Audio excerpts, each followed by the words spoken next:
প্রিয় দর্শক, সবাইকে আমন্ত্রণ জানাচ্ছি আপনার সুস্বাস্থ্য অনুষ্ঠান দেখবার জন্য। আজকে আপনাদের নিয়ে যাব গোল টেবিল বৈঠকে।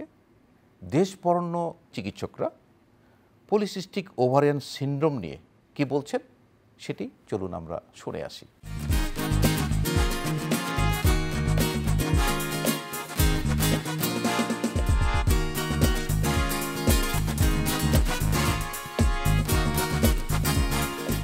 সুপ্রিয় সুধী, আসসালামু আলাইকুম। আপনাদের সবাইকে আমন্ত্রণ জানাচ্ছি পিসিও সোসাইটি অফ বাংলাদেশ আয়োজিত আজকের গোল টেবিল আলোচনায়। পিসিও সচেতনতা নিয়ে আমাদের আসলে অনেকেরই অনেক কিছু জানার আছে, বোঝার আছে। অনেকে এটিকে রোগ হিসেবে দেখেন, অনেকে ব্যাধি হিসেবে দেখেন, অনেকে এটিকে কুসংস্কার হিসেবে দেখেন, অনেকে মনে করেন এটিকে গোপন করে রাখতে হবে, এটি হওয়া মানে সে কখনো আর মা হতে পারবে না। অনেকে মনে করেন এটি অনেক ব্যয়বহুল চিকিৎসা, এই চিকিৎসাটি শুরু করা যাবে না। অনেকে মনে করেন এটি ওভারিয়ান সিস্টের একটি সমস্যা, যেটি হলে অপারেশন করতেই হবে, ওষুধের মাধ্যমে কোনো চিকিৎসা নেই। এবং ডায়েট লাইফস্টাইল যে একটি চিকিৎসা হতে পারে সেটি আসলে কেউ মানতেও চান না। এমন একটি জায়গায় আসলে আমরা রয়ে গেছি যেখান থেকে সচেতনতা আমাদের প্রয়োজন। অনুষ্ঠানের প্রথম অংশেই আমি মহাসচিবের বক্তব্য শুনতে চাই। অধ্যাপক শেখ জিনাতারা নাসরিন, মহাসচিব পিসিওএসবি। পিসিও সোসাইটি কথা বলতে গেলে এটি খুব নতুন একটি সোসাইটি হয়েছে, যেটি আমাদের সভাপতি ম্যাডাম চিন্তা করেছেন আমাদের সকলের সাথে একসাথে, যে এই যে শারমিন আব্বাসী বলেছে যে আমাদের গ্রামে গঞ্জে প্রান্তে শহরে সব জায়গায় ছিটিয়ে রয়েছে যেসব পিসিওএসের আক্রান্ত নারী, তাদেরকে আমাদের জানান দিতে হবে। তারা নীরবে নিভৃতে ভুগছেন কতগুলো অনিয়মিত মাসিক, হঠাৎ মুটিয়ে যাওয়া, হঠাৎ কালো হয়ে যায়, অনেক রকমের উপসর্গ নিয়ে, এবং অনেকে আছে বন্ধ্যাত্ব নিয়ে ভুগছেন, কিন্তু তারা জানেন না যে এটি একটি সঠিক চিকিৎসা রয়েছে। তো এই যে তাদের জানানোর জন্য আজকে পিসিও সোসাইটি কাজ করতে চলেছে নতুনভাবে। এবং আমাদের একটি উদ্দেশ্য যে বাংলাদেশের প্রতিটি নারী যারা এই অসুস্থতায় ভুগবেন তারা জানবেন এটি করণীয় কী, কোথায় যেতে হবে, কেমন করে তার যাপিত জীবনটিকে সুন্দর করে এর যে উপসর্গগুলো এবং এর যে পরবর্তী জটিলতাগুলোকে প্রতিহত করতে হবে, সে এই সকল প্রত্যাশা নিয়ে, এই সকল মিশন ভিশন নিয়ে আমাদের পিসিও সোসাইটির যাত্রা। এই চলার পথে সকলের হাত বাড়িয়ে দিয়েছেন আমাদের সাথে।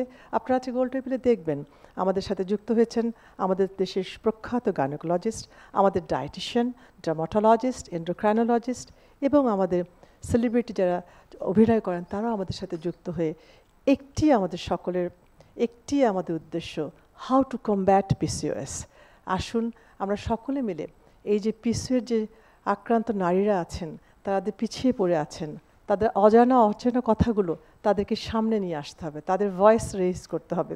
আমরা সকলে মিলে তাদের সহযোগিতায় হাত বাড়িয়ে তাদের জীবনযাত্রার মান উন্নত করব। সেটি ডায়েটের মাধ্যমে হোক, এক্সারসাইজের মাধ্যমে হোক, কাউন্সেলিংয়ের মাধ্যমে হোক বা মেডিসিনের মাধ্যমে হোক।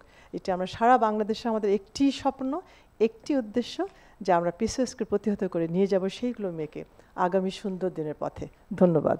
অধ্যাপক লায়লা আরজুমান বানু, সভাপতি পিসিওএসবি, ম্যাডামের বক্তব্য নিতে চাই। 1935 সালে আমরা একটু যদি পিছনে যাই, স্টেইন আর লেভেনদাল নামে দুজন বৈজ্ঞানিক আমেরিকা থেকে, তারা আবিষ্কার করলেন যে কিছু কিছু মেয়েদের মধ্যে দেখা যাচ্ছে যে অনিয়মিত মাসিক, হঠাৎ করে ওজন বেড়ে যাওয়া, অবাঞ্ছিত লোম এবং তাদের বন্ধ্যাত্ব, এগুলো সব কিছু নিয়ে একটা গ্রুপ আছে। তো তারা এটাকে নাম দিলেন ওভারিয়ান পলিসিস্টিক ওভারিয়ান সিনড্রোম। তো একসময় এর চিকিৎসা ছিল একমাত্র অস্ত্রোপচার। আমরা নিজেরা অনেক অস্ত্রোপচার করেছি, কিন্তু পরে দেখা গেল যে আসলে অস্ত্রোপচারের মানে উপকারিতার চেয়ে অনেক অপকারিতাই বেশি। তো আস্তে আস্তে অনেক রকমের ওষুধ বেরিয়েছে, মেডিসিন বেরিয়েছে। সবচেয়ে ইম্পর্টেন্ট যেটা, যে দেখা গেছে যে ওজন, শারীরিক ওজন যদি 5% কমানো যায় তাহলে কিন্তু এই রোগটি এমনিতেই অনেক ভালো হয়ে যায়। দেখা যায় যে তার যে উপসর্গগুলো সেগুলো চলে গেছে, তার বন্ধ্যাত্ব রোগ মানে চলে গেছে এবং সে মা হতে যাচ্ছে। তো কাজেই আমরা জানি যে আমরা যদি একটু অ্যাওয়ারনেস বা সচেতনতার দিকে আমরা তাকিয়ে থাকি, বা আমরা তাকিয়ে চিন্তা ভাবনা করি যে কীভাবে তাদের সাহায্য করা যায়, তাহলে আমার মনে হয় যে আমরা অচিরেই অন্তত 100% না কমাতে পারলেও আমরা হয়তো অনেকাংশে কমিয়ে নিতে পারবো। কারণ অনেকেই এখনও জানে না পিসিও মানে কি। তো আজকে আমাদের কিন্তু ডক্টর শারমিন বলেছেন যে আমরা এখানে বিভিন্ন পর্যায়ের আমাদের বিশেষজ্ঞগণ এসছেন, তারা প্রশ্ন উত্তরের মাধ্যমে তারা জানাবেন দেশের মানুষকে যে কিভাবে আমরা এটা প্রতিহত করতে পারি, কিভাবে আমরা সচেতন হতে পারি। আপনারা জেনে অবাক হয়ে যাবেন যে একটা হিস্ট্রি পড়া গেল, যে সেটাতে দেখা গেল একটা মেয়ে 9 বছর বয়সে তার পিসিও হয়েছে, তার 16 বছর বয়সে সেটা ডায়াগনোসিস হলো, এবং 23 বছর বয়সে সে সেটা নিয়ে তখনও সে সাফার করছে। তো কাজে এই যে লম্বা সময়টা, এই যে সারাটা জীবন সে একটা অস্বাস্থ্যকর পরিবেশে সে থেকেছে, তার প্রত্যেক মাসে প্রচণ্ড ব্যথা, তার মাসিকটা অনিয়মিত হচ্ছে, তার ওজনটা প্রচণ্ড বেড়ে যাচ্ছে, তার সে অবাঞ্ছিত লোমের জন্য সে কোথাও যেতে পারছে না। তো এগুলো থেকে মুক্তি পাওয়ার জন্য কিন্তু আর্লি ডায়াগনোসিস, যে আমরা যদি খুব তাড়াতাড়ি করে এটা আমরা রোগ নিরূপণ করতে পারি, তাহলে চিকিৎসাটাও সেভাবে সুন্দরভাবে হবে। তা আমি আজকে আশা করব আমাদের আপামর জনসাধারণ যারা আজকের এই অনুষ্ঠান দেখছেন তারা অবশ্যই উপকৃত হবেন, এবং আমাদের বিভিন্ন বিশেষজ্ঞরা এটা নিয়ে বেশ ভালো আলোচনা করবেন। আমি যুক্ত করছি অধ্যাপক ফাতেমা রহমান পিঙ্কি, সম্মানিত scientific secretary, obstetrical and gynaecological society of Bangladesh. সারা পৃথিবী জুড়েই পিসিওর সব বয়সের নারীরাই কিন্তু আসলে অ্যাফেক্টেড হচ্ছে, এবং আমরা যদি একদম কম বয়স থেকে চিন্তা করি যে কম বয়সে পিসিওসের অ্যাফেকশন অনেক বেশি, এবং সেই ক্ষেত্রে এটা আমরা অ্যাডোলেসেন্ট পিসিওস বলছি। তাহলে এখন একজন পরিবারে এটা কিভাবে বুঝতে পারবে? যেমন একটা মেয়ে দেখা যাচ্ছে যে তার হঠাৎ করে ওজন বেড়ে যাচ্ছে, তারপরে দেখা গেছে তার মাসিক, এমনিতে প্রথম মাসিকের প্রথম দিকে কিন্তু একটু মাসিক অনিয়মিত হতে পারে, কিন্তু দেখা যায় যে এই অনিয়মিত মাসিকটা তার কন্টিনিউ করে যাচ্ছে, সে বারবার তার মাসিক অনিয়মিত হচ্ছে। তারপর ওজন বেড়ে যাওয়ার পাশাপাশি তার দেখা গেছে যে মুখে ব্রণ হচ্ছে অনেক বেশি, তারপরে তার মুখে দেখা গেছে যে অনেক বেশি লোম দেখা যাচ্ছে।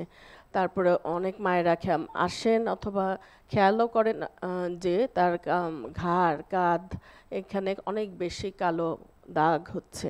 তাহলে এগুলো যখন একটা মেয়ের লক্ষণ দেখা দেবে, তখন কিন্তু তার পরিবারের এইটা মাথায় থাকতে হবে। আমরা যে জায়গাটায় আসলে এই গোল টেবিল বৈঠক কিন্তু যে পরিবার থেকে, সমাজ থেকে যাতে সচেতন হয়, তারা যাতে চিকিৎসকের শরণাপন্ন হন, সেই জন্যই। তো এই সব লক্ষণগুলো দেখা গেলে তখন তারা চিকিৎসকের শরণাপন্ন হবেন। তারপরে যে কম বয়সী মেয়েদের যে এরকম থাকলো যে ওজন বেড়ে গেছে, এবং সেইটা নিয়ে যখন তার এই কম বয়সী মেয়েটি যখন আরেকটু বয়স বাড়ে, তখন তার বিয়ে করার চিন্তা ভাবনা হয়তো করা হয় ফ্যামিলি থেকে, বা সে নিজেই করে, অথবা তার বিয়ে হওয়ার পরে যদি এই সমস্যাটা, অনেক সময় আমাদের দেশে কিন্তু একটু আর্লি ম্যারেজও হয়, তাহলে সেই ক্ষেত্রে কিন্তু এই সমস্যা নিয়ে সে রিপ্রোডাক্টিভ লাইফে সে চলে আসছে। তো তাহলে সেই ক্ষেত্রে তার দেখা যাবে যে সেক্ষেত্রেও কিন্তু তার অনেক বেশি ওজন, তারপর অনিয়মিত মাসিক, এবং এই যারা ম্যারিড কাপল তারা কিন্তু অ্যাংশাস থাকে যে মাসিক যেহেতু অনিয়মিত, তার ঠিক মতন সে যদি কনসিভ করতে চায়, বাচ্চা নিতে চায়, তাহলে সেক্ষেত্রে তার বাচ্চা হবে কি না।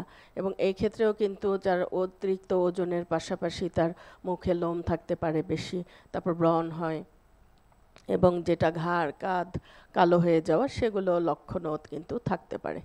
তারপরে হচ্ছে যে তারপরে যখন সে বাচ্চা নেওয়ার চিন্তা করছে, তখন কিন্তু তার সমস্যা থাকে যে আমরা তো বাচ্চার জন্য চেষ্টা করছি, আমাদের কারোরই তেমন কোনো সমস্যা নাই, কিন্তু কনসিভ করছে না বা প্রেগনেন্ট হচ্ছে না।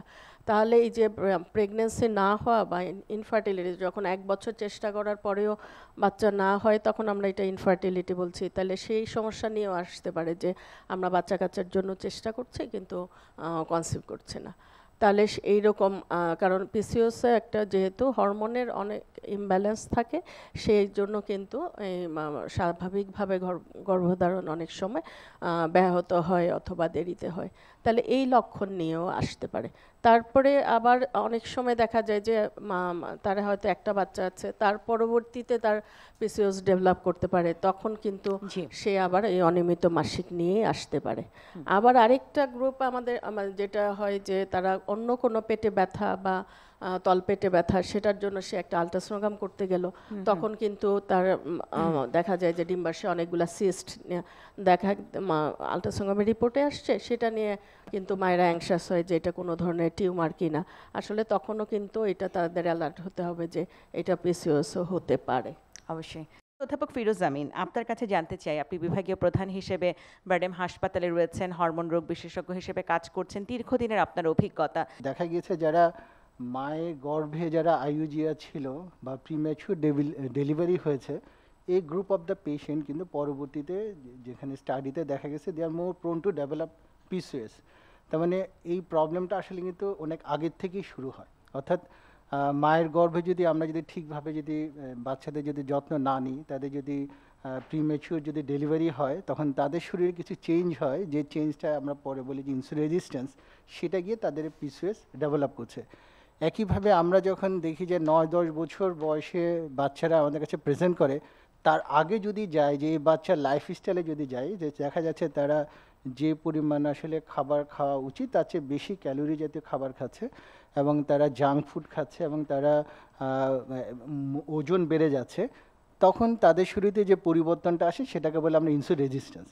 তার মানে ইনসুলিন রেজিস্ট্যান্স থেকে আমার পলিসিস্টিক ওভারিয়ান সিনড্রোম হতে পারে, ইনসুলিন রেজিস্ট্যান্স থেকে কিন্তু আমার ডায়াবেটিস হতে পারে, ইনসুলিন রেজিস্ট্যান্স থেকে আমার হাইপারটেনশন হতে পারে, ইনসুলিন রেজিস্ট্যান্স থেকে আমার করোনারি আর্টারি ডিজিজ হতে পারে। তার মানে মূল ব্যাপারটা হচ্ছে ইনসুলিন রেজিস্ট্যান্স, এবং সেখানে তারা দেখিয়েছেন, স্টাডিতে দেখিয়েছেন ইনসুলিন রেজিস্ট্যান্স থাকার কারণে শরীরে যে পরিবর্তন হয়, তখন যে আমাদের যে হরমোনগুলি রিলিজ হয়, সে হরমোনটা আমাদের ওভারিতে যে সেলগুলি আছে স্টিমুলেশন দিয়ে আলটিমেটলি তারা টেস্টোস্টেরন হরমোনটা বাড়িয়ে দিচ্ছে, অথবা তাকে ক্ষমতাটা বাড়িয়ে দিচ্ছে, সে কারণে তাদের হার্সিডিজম ডেভেলপ করে, মুখে লোম ডেভেলপ করে, এবং তাদের মাসিকের অনিয়মিততা ডেভেলপ করে।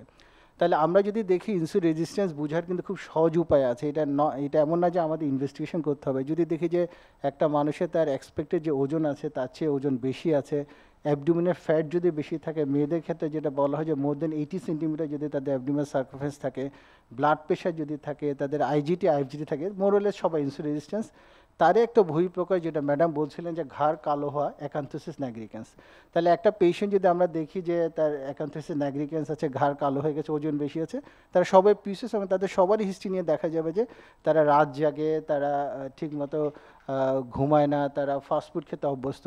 তার মানে পিসিওএস যদি আমরা আসলে যদি নজর দিতে চাই, আসলে আমাদের প্রথম থেকেই যাতে বাচ্চারা যাতে এক্সারসাইজ করে, খেলাধুলা, এবং একই সাথে তাদের খাবারের যে প্যাটার্নটা আছে সেটা যাতে পরিবর্তন করে, সেটা আমাদেরকে বেশি নজর দিতে হবে। আমরা যেটা দেখেছি তাদের সাথে কখনো কখনো অন্য হরমোনের একটা সমস্যা থাকে, তাদের সাথে থাইরয়েড হরমোনের সমস্যা থাকে, প্রোল্যাকটিন হরমোনের সমস্যা থাকে, ভিটামিন ডি ডেফিসিয়েন্সি থাকে, এবং তার মানে একটা সুনিয়ন্ত্রিত যদি আমরা জীবন ব্যবস্থা যদি ফেরত না যাই, তাহলে এই প্রবলেমগুলি আমাদের হতেই থাকবে। এবং যেটা ম্যাডাম বলছিল প্রথমে, লাইলা ম্যাডাম জিনিস ব্যাপার, যে এইগুলি ইজিলি প্রিভেন্টেবল, অর্থাৎ আমরা যদি প্রথম থেকে যদি এই দিকটা আইডেন্টিফাই করতে পারি, এবং আমরা যদি চিকিৎসা করতে পারি, এবং মাদের সচেতন করতে পারি, তাদের খাদ্যাভ্যাস, এক্সারসাইজ, তাহলে আমরা অনেক কিছুই তাদেরকে প্রিভেন্ট করতে জি, পারবো। অধ্যাপক ফেরদৌসী বেগম, আপনি অ্যাড করতে চাচ্ছেন? ইনসুলিন রেজিস্ট্যান্স যেটা আমরা বলি, পলিসিস্টিক ওভারি সিনড্রোমের যে হরমোনাল মিলিউ যেটা হয়, সেখানে ইনসুলিন রেজিস্ট্যান্স থাকে, এবং উই নো যে metformin is a medicine which can basically cut off that, তাই না? এই জায়গাটা ইন্টারফেয়ার করতে পারে, এবং এটার মাল্টিপল তখন এফেক্ট দেখা যায়। একটা হচ্ছে ওবিসিটি, একটা হচ্ছে অন্যান্য যে জিনিসগুলো আছে, এবং ইনফার্টিলিটি, এবং পরবর্তীতে প্রেগনেন্সিতে এটা ডেফিনিট রিডিউস করে রেট অফ এবর্শন। কারণ আমরা জানি নর্মাল একটা প্রেগনেন্সিতে অ্যারাউন্ড 15 to 20% চান্স থাকে, কিন্তু একটা পিসিও পেশেন্টের 50 to 70% চান্স থাকে ফর স্পন্টেনিয়াস এবর্শন। সেটা কিন্তু টোটালি কাট অফ করতে পারে, এটা মানে এভিডেন্স বেসড, নাম্বার 1। নাম্বার 2 হচ্ছে কতগুলো প্রশ্ন আছে, অ্যাডোলেসেন্টদের দেবো কিনা, কতদিন দেব, লিন পেশেন্টকে দেবো কিনা। এখন এগুলো প্রত্যেকটাই দেখা গেছে there is some benefit, because the basic is insulin resistance. এবং বলা হয় পিসিওতে যে আমাদের ধরে নিতে হবে একটা পিসিওর পেশেন্ট মানে তার ইনসুলিন রেজিস্ট্যান্স আছে, যদিও আমরা হরমোনাল টেস্ট করে এটা প্রমাণ করি না। আর আরেকটা জিনিস হচ্ছে আমাদেরকে ওর টলারেবিলিটি দেখে নিতে হবে। অনেক পেশেন্ট খেতে পারে না, এবং সেইখানে লিভার ফাংশন অ্যান্ড কিডনি ফাংশনটা দেখা অত্যন্ত জরুরি, এবং এটা ইন্ডিভিজুয়ালাইজ করতে হবে। একবার শুরু করলাম কি সারা জীবন সে মেটফর্মিন খাবে, ফলো আপে থাকা। হ্যাঁ, তো সুতরাং ফলো আপে থাকা, মাঝে মধ্যে অফ করা, এটা একটা বিষয় আছে। But we do recommend metformin, কিন্তু হিসাব করে। ডক্টর মেঘলা সরকার, অনেক দিন ধরে এই বিষয়গুলো নিয়ে কাজ করছেন। আপনি যে পেশেন্টগুলো পান তার সাথে এর কোরিলেশন করে কি কখনো কাজ হয়েছে বা দেখেছেন কি? এই সমস্যাটা যখন আসলে শুরু হয়, অর্থাৎ হলো আমাদের অ্যাডোলেসেন্ট এইজে, এই অ্যাডোলেসেন্ট এইজের মেন্টাল হেলথের সাথে কিন্তু ডিপলি কানেক্টেড। কারণ হলো যখন আমাদের বয়ঃসন্ধি কালে একটা কিশোরী হলো পৌঁছে, তার যেমন হলো শারীরিক কিছু পরিবর্তন হয়, সে কিন্তু মানসিকও নানা রকমের পরিবর্তনের মধ্যে দিয়ে যায়।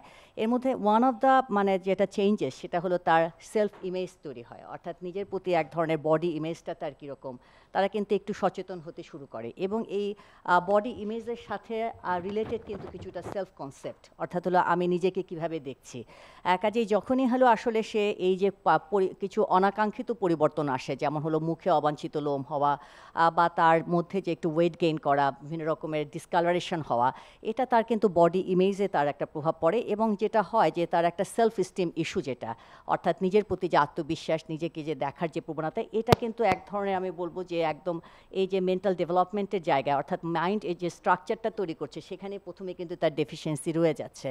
এবং এর পরবর্তীকালে যদি আসলে এটা সে ঠিকমতো করে কাভার আপ না করতে পারে, এই আত্মবিশ্বাস শুনতে খুব ছোট মনে হয়, কিন্তু আত্মবিশ্বাস আসলে আমাদের ভালো থাকার অন্যতম ডিটারমিনেন্ট হিসেবে কাজ করে। কাজেই একটা অ্যাডোলেসেন্ট এইজে যখন তার এই মেন্টাল স্ট্রাকচারের মধ্যে তার এই সেলফ স্টিম ইস্যুটা তার মধ্যে এক ধরনের ব্যাহত হয়, পরবর্তীকালে যখন অ্যাডাল্ট হয় তখন কিন্তু নানা রকমের তার কমপ্লিকেশন হয়, তার মধ্যে আমাদের ডিপ্রেশন, অ্যাংজাইটি এই যেরকম অবভিয়াসলি চলে আসে। কিন্তু অ্যাডোলেসেন্ট এইজেও বিশেষ করে যখন তার এই প্রবলেমগুলো হচ্ছে, তার সেলফ কনসেপ্টটা পুয়ার হচ্ছে, তার সেলফ ইমেজটা পুয়ার হচ্ছে, দেখা যায় যে তার নিজের প্রতি একটু সোশ্যালাইজেশনও কমিয়ে দিচ্ছে, অন্যান্যদের সাথে মেলামেশা কমিয়ে দিচ্ছে। এটাও কিন্তু আবার তার হলো তার সোশ্যাল স্কিলটা ব্যাহত করছে, যেটাকে আমরা লাইফ ম্যানেজমেন্ট স্কিল বলি, এবং একই সাথে তার আত্মবিশ্বাস কমিয়ে দিচ্ছে। কাজেই সমস্যাটা কিন্তু আসলে মাল্টিপল ফ্যাসেটের মধ্যে দিয়ে যাচ্ছে। এবং এই অ্যাডোলেসেন্টের পরে যখন আবার সে যদি এটা আনট্রিটেড থাকে, যখন তার ম্যারিড লাইফে সে যাচ্ছে, এখানে ইনফার্টিলিটি যেহেতু one of the very important issue, সেই ইনফার্টিলিটি কিন্তু একজন মহিলাকে আবার একটা অন্য ধরনের সমস্যার মধ্যে তাকে নিয়ে যাচ্ছে। আমি অধ্যাপক সামিনা চৌধুরী আপনার কাছে যাব এখন। আমরা যে জায়গাটি অধ্যাপক ফিরোজ আমিনের কাছ থেকে শুনলাম যে ঠিক ইন্ট্রাইউটেরাইন পর্যায়ে এই পিসিওএস এর বীজটি বপন হয়ে যায়, এবং আমরা পৃথিবীর এখন বড় বড় গবেষণায় দেখছি যে পিসিও মানেই শুধু অ্যাডোলেসেন্ট গার্ল চিন্তা করলে হবে না, বয়দের কথাও চিন্তা করতে হবে। তাদের হয়তো ওভারই নেই, কিন্তু মেটাবলিক ডিসঅর্ডার বা অন্যান্য ডিসঅর্ডারগুলো তাদের হতে পারে। এবং সবচেয়ে দুঃখের জায়গা এটি, আমি যদি একজন পিসিও রোগী হই, আমি আমার থার্ড জেনারেশনের মধ্যে এই জিনটি দিয়ে দিচ্ছি, যেটি সবচেয়ে বেশি ডিস্ট্রেসিং। অর্থাৎ আমার সন্তান এবং তারপরে আমার নাতি নাতনি, যারা আমার জন্য তাদের সুপ্ত যে ওভারিটা রয়েছে কিংবা পিসিওসের জিনটা রয়েছে, সেটি বহন করার একটি জায়গায় সমস্যায় পড়ে গেল। অতএব as a first generation I can B A culprit.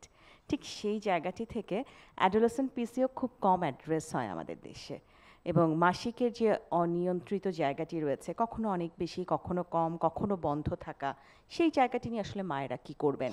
তারা কি গুরুত্ব দেবেন? আসবেন আপনাদের কাছে? আসার সাথে সাথেই কি ওষুধ দিয়ে চিকিৎসা হবে, নাকি এখানে ন্যাচারাল রেমেডির কোনো পার্ট রয়ে গেছে?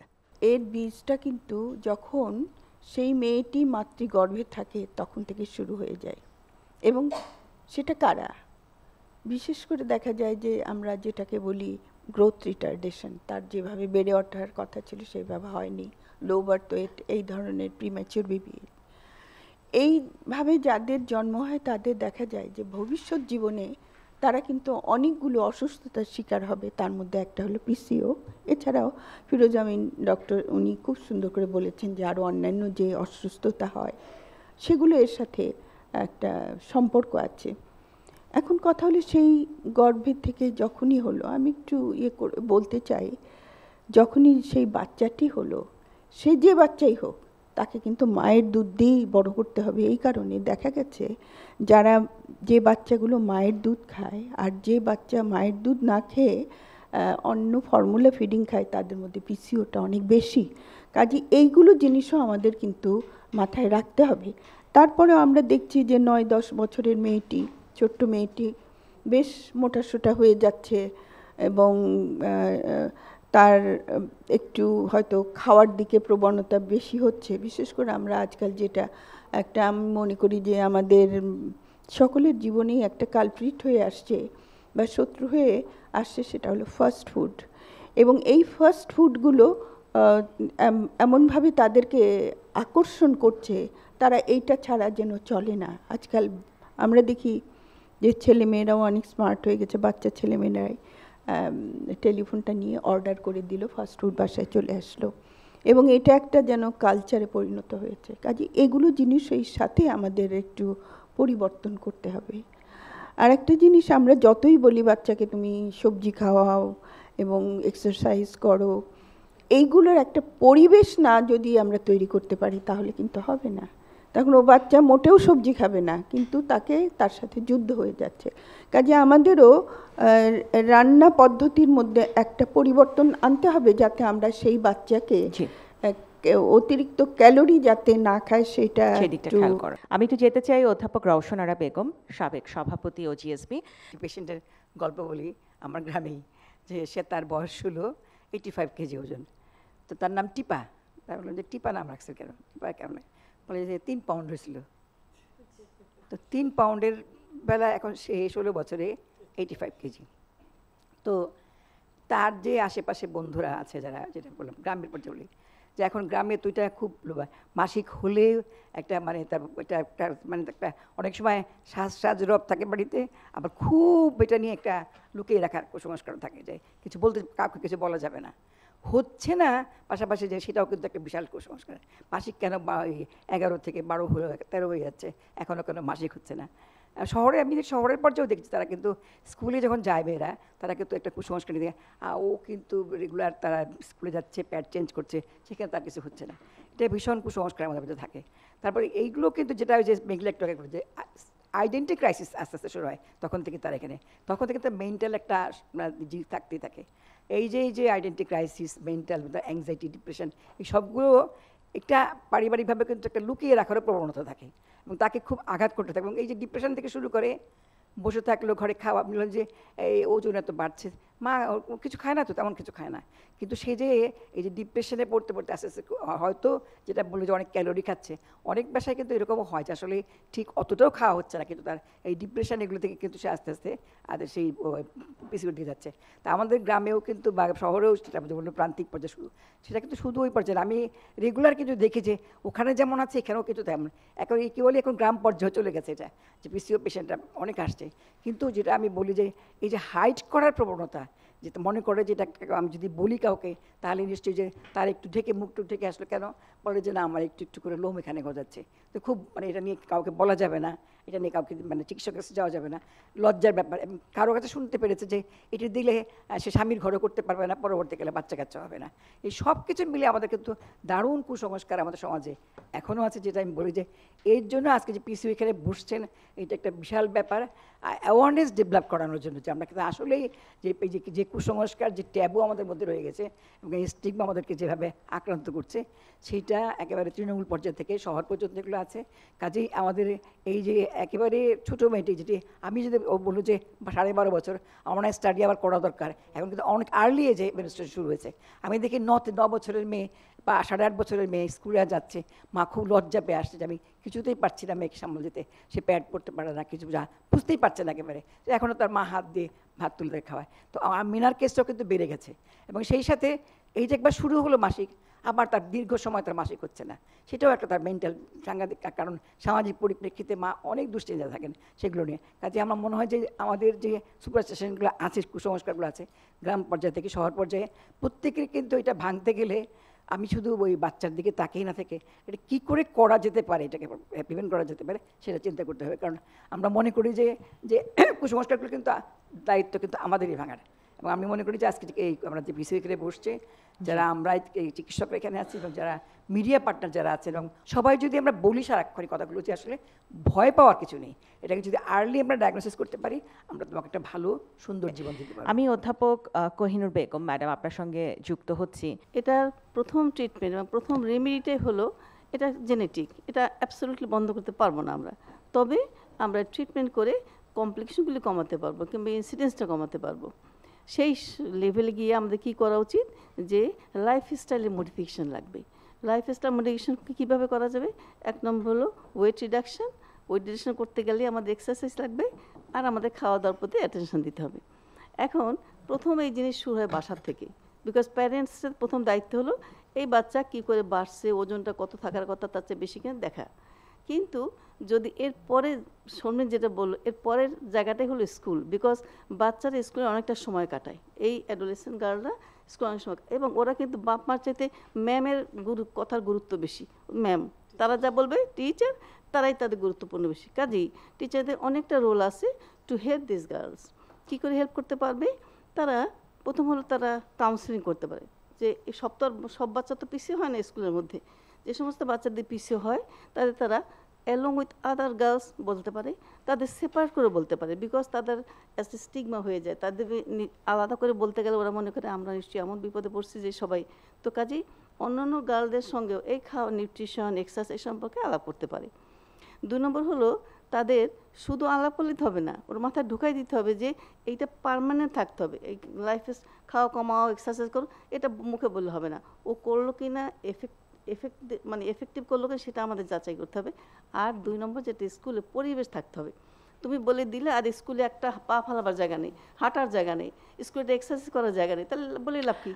এই জায়গায় একটু যদি যুক্ত করি ম্যাডাম আপনার সাথে, যে স্কুলগুলোয় পা ফেলা খেলার জায়গার আগে ঠিক টয়লেটের ব্যবস্থাপনাটাই আমাদের যারা গার্লস রয়েছে তাদেরকে খুব কিন্তু বেশি চ্যালেঞ্জে পড়তে হয়। ওরা বলেছে যে ঠিক যখন মিনিস্ট্রেশন হয় বা এই ধরনের প্রবলেমগুলো হয় ওরা ওরকম সাপোর্ট বা সার্ভিসটা দেখে না। সেটা বলছি স্কুলে কিন্তু অনেক কিছু তোমার দেখা আছে, বিকজ স্কুল 6টা 7টা 8টা ঘন্টা স্কুলে থাকে, তাদের শুধুমাত্র পড়ালেখা ঢুকাতে হবে তা না, তাদের লাইফস্টাইল কী করে চলবে, ভবিষ্যতে একটা মেয়ে কী করে বড় হবে, তার কেমন করে লাইফ, সেটাও স্কুলের দায়িত্ব দরকার। কাজেই সৌম্য যেটা বললো যে স্কুলে তো এই পড়ালেখার থাকবে এবং এমন কোনো এমন কোনো প্রোগ্রাম নিতে হবে যে প্রোগ্রামগুলি বাচ্চারাকে হেল্প করবে to do this things.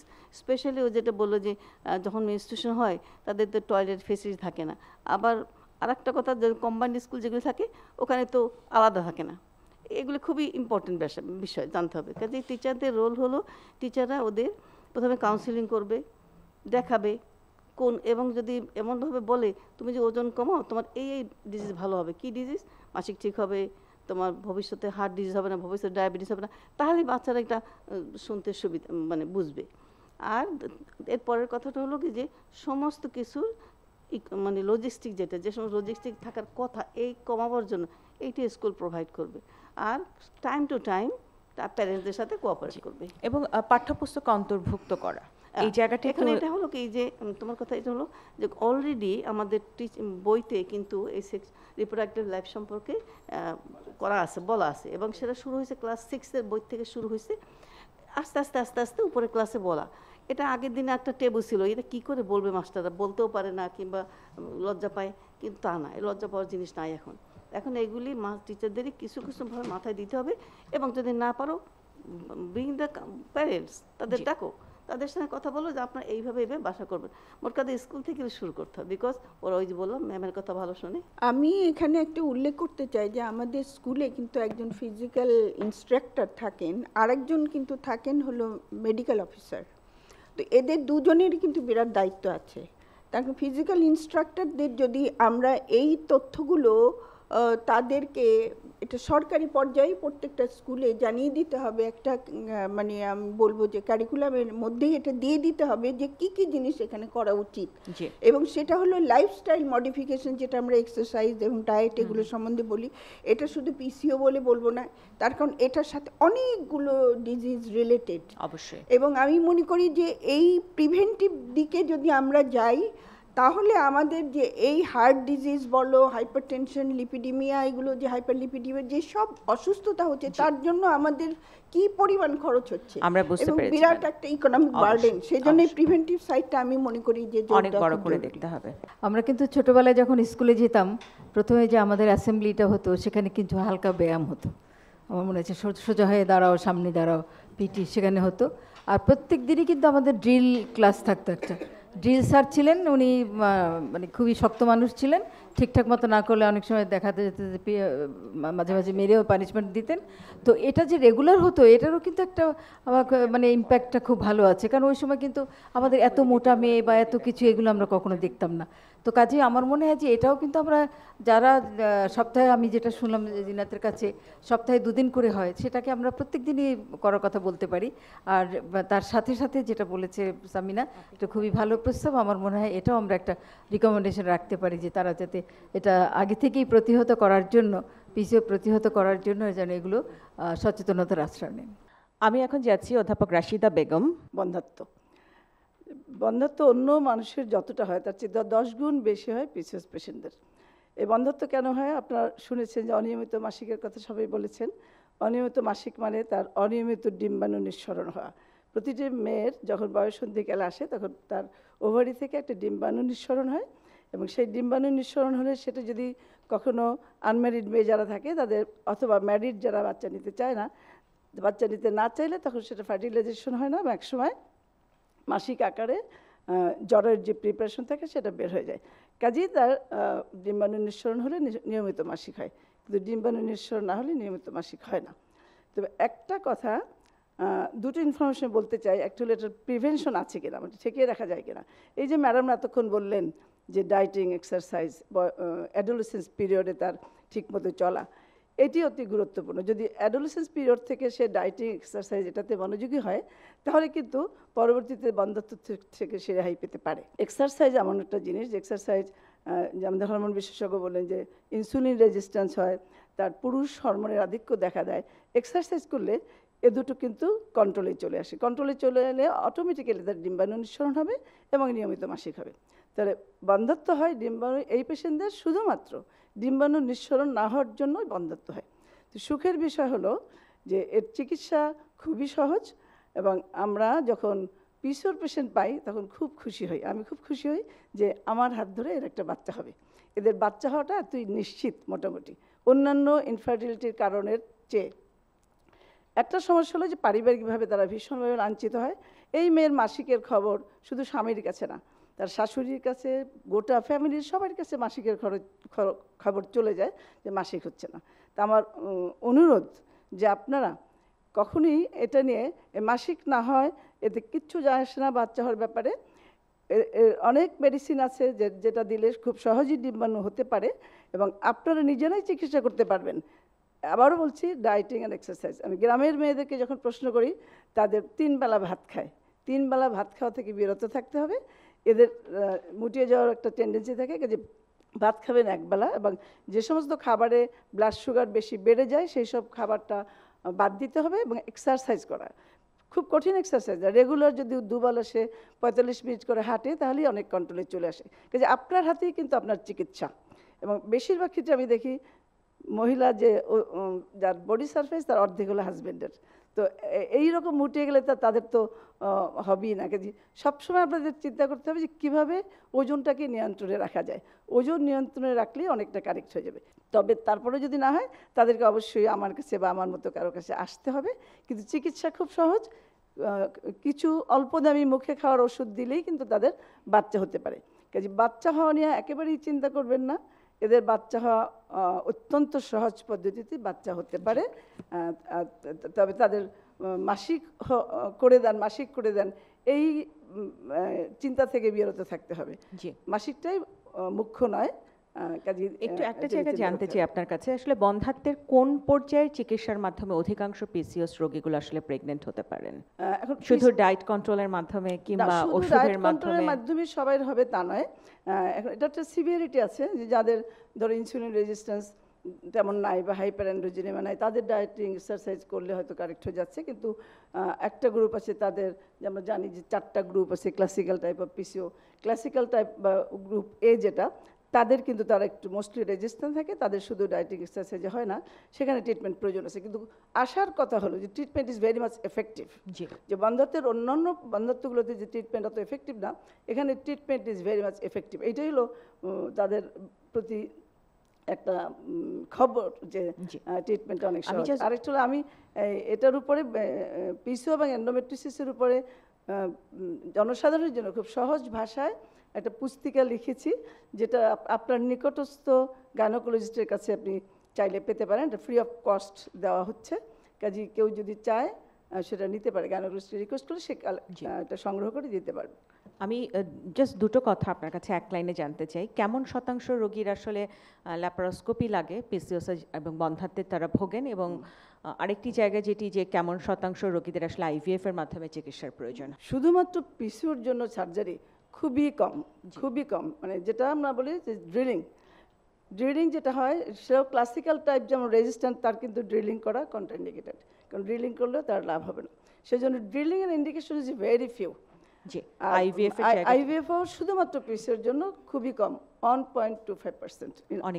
My record. অধ্যাপক ফারহানা, আমার মনে হয় যে এক্সারসাইজের কথা যে আমরা বলে থাকি, এটা আরেকটু স্পেল আউট করে ডিফাইন করে বুঝিয়ে না বললে অনেকেই, আমরাও তো দেখি পিসিও পেশেন্ট আমাদের কাছেও কিন্তু আসে, বাট ওই যে এক্সারসাইজ কতটুকু করবে, কীভাবে করবে, এই জিনিসগুলো একটু ডিফাইন করে দিলে আমার মনে হয় রোগীদের জন্য, এই মেয়েগুলোর জন্য সুবিধা হবে, ওর মারা যারা নিয়ে আসবেন ওনাদের জন্য সুবিধা হবে। এক্সারসাইজের যে বিভিন্ন পদ্ধতি আছে, সাইক্লিং, স্কিপিং, অনেক কিছু করা যেতে পারে। একদম সুইমিং, একদম সহজ যেটা হলো যে দৌড়াক, আর কিচ্ছু না, অন্য কিছু যদি না পারুক, দৌড়াতে যদি না পারে তা দৌড়ানোর মতো করে হাঁটুক।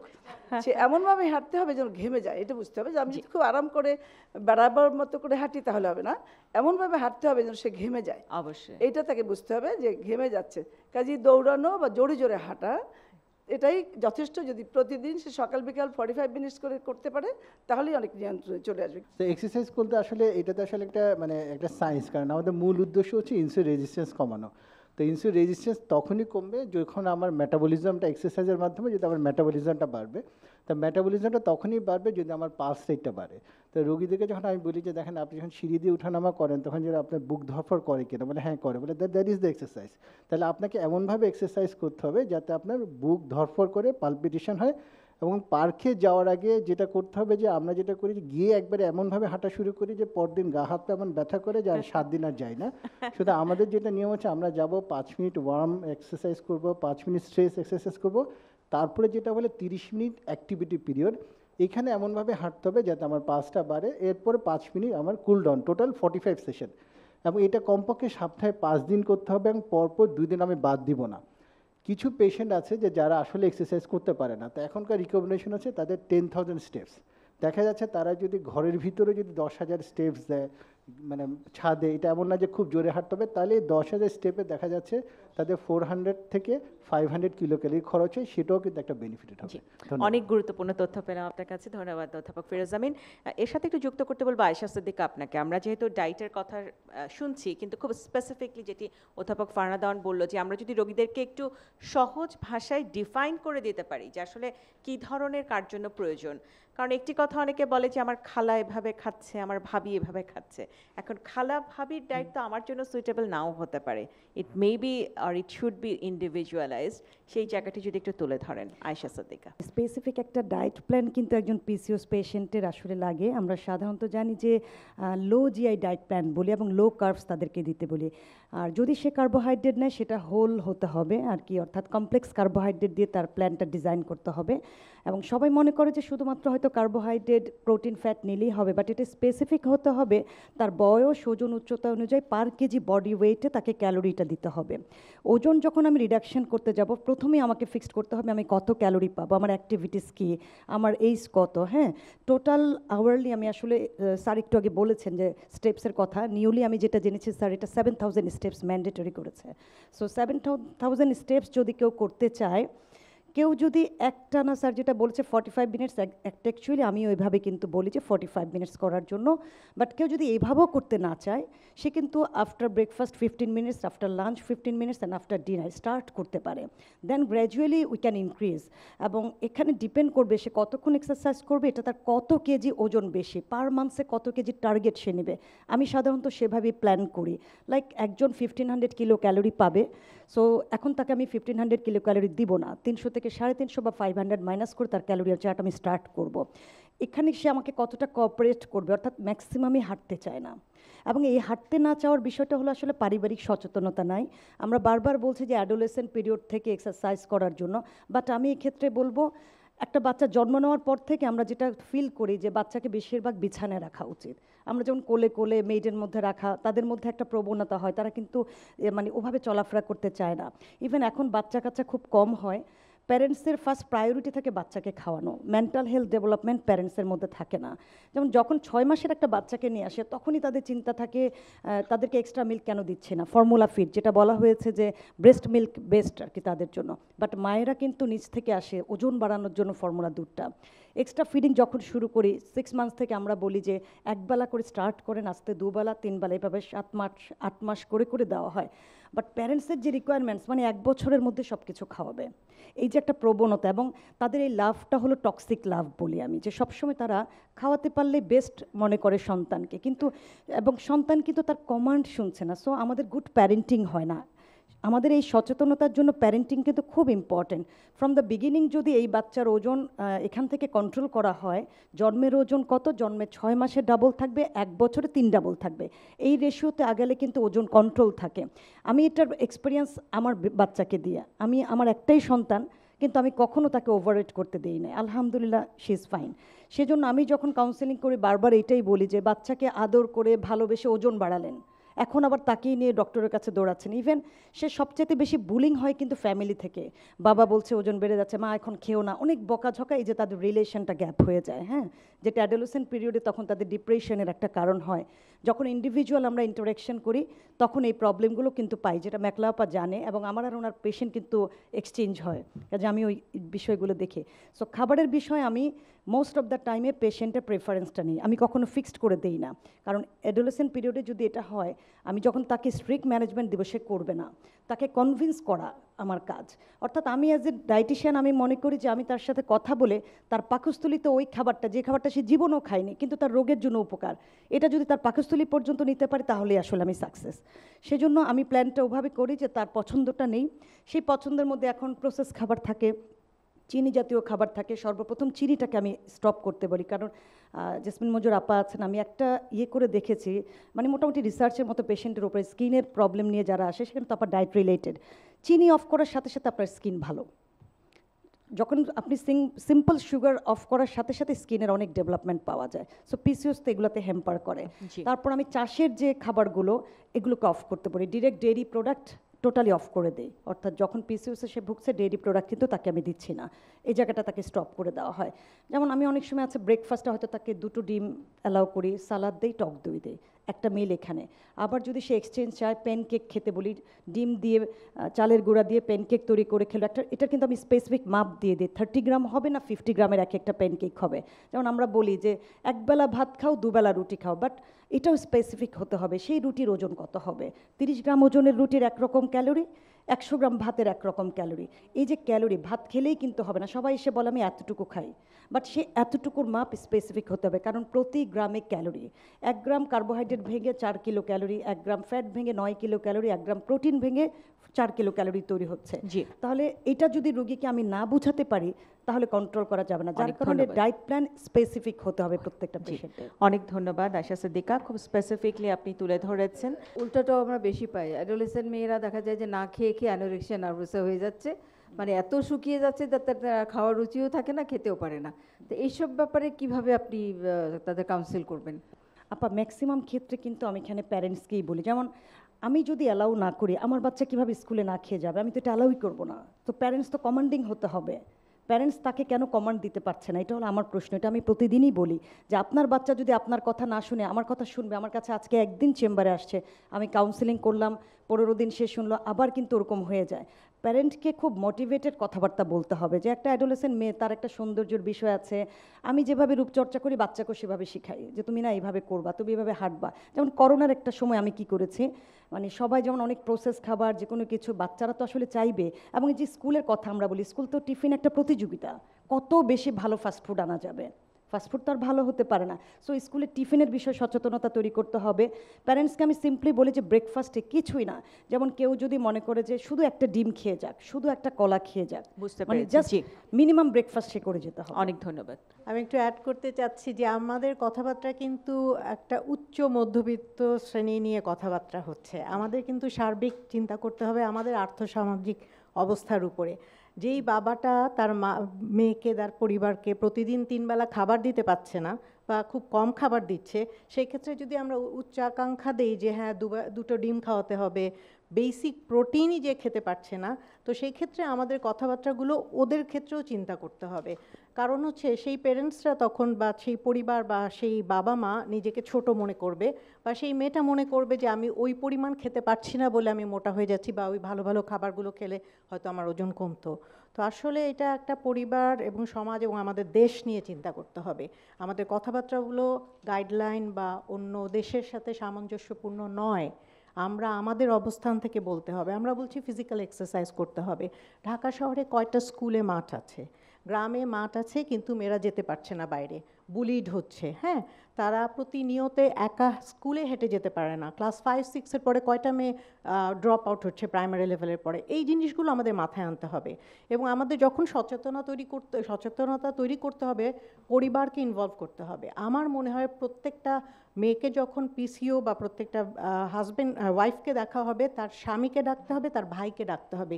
এই ভাই রাস্তায় গিয়ে অন্য মেয়েকে বুলি করবে না যে তুমি মোটা। কাউন্সেলিং ইজ ভেরি ইম্পর্ট্যান্ট, এবং এটা পুরুষ এবং নারী মিলেই করতে হবে, তা না হলে এর থেকে আমাদের উত্তরণ হবে। চমৎকার বলেছেন। যেটা বললেন সেটা অবশ্যই ঠিক আছে, কিন্তু আমাদের সোসাইটি বা সিস্টেম আমরা এত তাড়াতাড়ি করে চেঞ্জ করতে পারবো না। তো সেক্ষেত্রে কিন্তু সিম্পল আমরা যদি মোবাইলটা অফ করে দিই তাহলে কিন্তু তার ফিজিক্যাল অ্যাক্টিভিটি অনেকখানি তার বেড়ে যাচ্ছে। এবং যেটা একটু ম্যাডাম বললেন ওই যে আয়শাকে, তো আমিও মনে করি যে এটা ইদানিং আমাদের প্যারেন্টসদের একটা প্রবলেম, যে আগের প্যারেন্টসটা অনেক অথরিটেরিয়ান ছিল, অর্থাৎ তারা সব খুব কন্ট্রোলিং ছিল, যেভাবে বলবো সেভাবেই করতে হবে, খুব হার্শ প্যারেন্টিং ছিল। এখন কিন্তু একটা উল্টা ব্যাপারটা ডাইনামিক শিফট হয়েছে, এখন হলো প্যারেন্টিংটা অনেক ক্ষেত্রে ওভার পারমিসিভ প্যারেন্টিং, অর্থাৎ হলো সন্তানরা যেন হলো বাবা মাকে নিয়ন্ত্রণ করছে। অনেকে চাল বিক্রি করে, আমাদের ঘরের অনেক সময় আমরা মানে বাসায় মুরগি পালছে, গ্রামে মুরগির ডিমটা বিক্রি করে সে কিন্তু চাল কিনছে, কিন্তু উপকার কিন্তু তার ডিমে।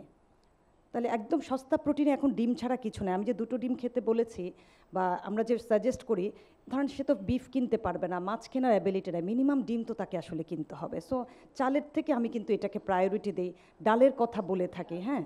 এবং আমরা চেষ্টা করি যখন চেম্বারে আমাদের কাছে কেউ আসে অবশ্যই তার ফিনান্সিয়াল কন্ডিশন কিন্তু জিজ্ঞেস করে নেওয়া হয়, সে কতটুকু ক্যাপাবল। অধ্যাপক গুলশানারা, অনেকগুলো ডায়েটের কথা শুনলাম, কিন্তু সাপ্লিমেন্টের একটি জায়গা ইদানিং পিসিওএস এর ক্ষেত্রে খুব শুনছি। পিসিওএস হচ্ছে এন্ডোক্রাইন এবং হরমোনাল ইমব্যালেন্সেরই একটা ফল, সেজন্য সাপ্লিমেন্ট কিছু কিছু সময়ের হচ্ছে প্রয়োজন আছে। যেরকম সাপ্লিমেন্টেশনে যে মেটাবলিক যে ডিসঅর্ডারটি, তার মধ্যে সবচাইতে বড় যেটা, সেটা হচ্ছে ইনসুলিন রেজিস্ট্যান্স আর ইনসুলিন ইনসেনসিটিভিটি। তো এইটাকে যদি রিভার্স করানো না যায়, ধরো আমরা প্রেগন্যান্সির একটা চিন্তা করে যে রিভার্স করানো যদি না যায়, তাহলে এটা হচ্ছে জিডিএম হওয়ার হচ্ছে সম্ভাবনা বেশি থাকে।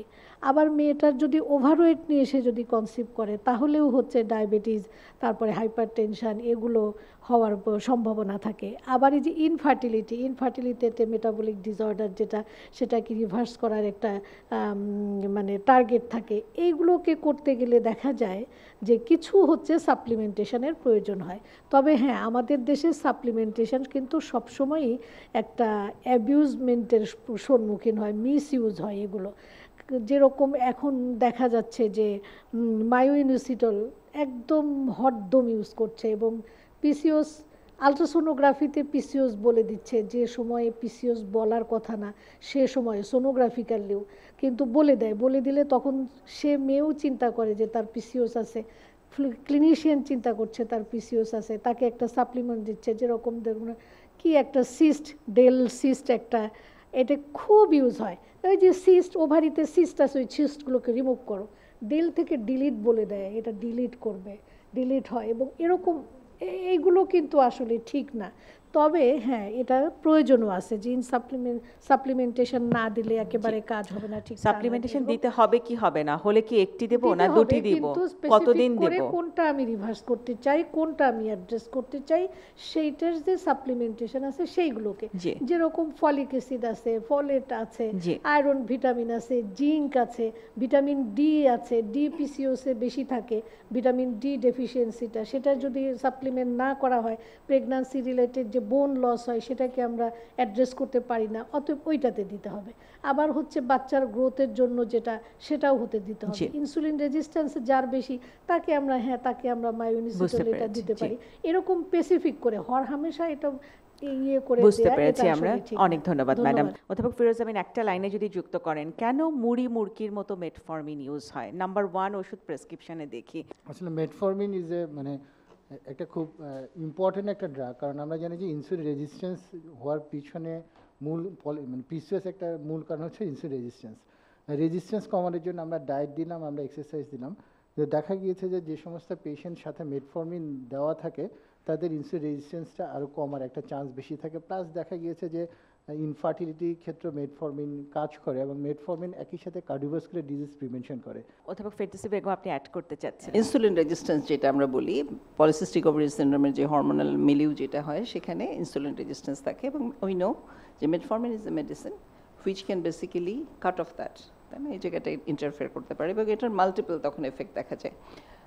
একটা হচ্ছে ওবিসিটি, একটা হচ্ছে অন্য যে জিনিসগুলো আছে এবং ইনফার্টিলিটি, এবং পরবর্তীতে প্রেগনেন্সিতে এটা ডেফিনিট রিডিউস করে রেট অফ এবর্শন।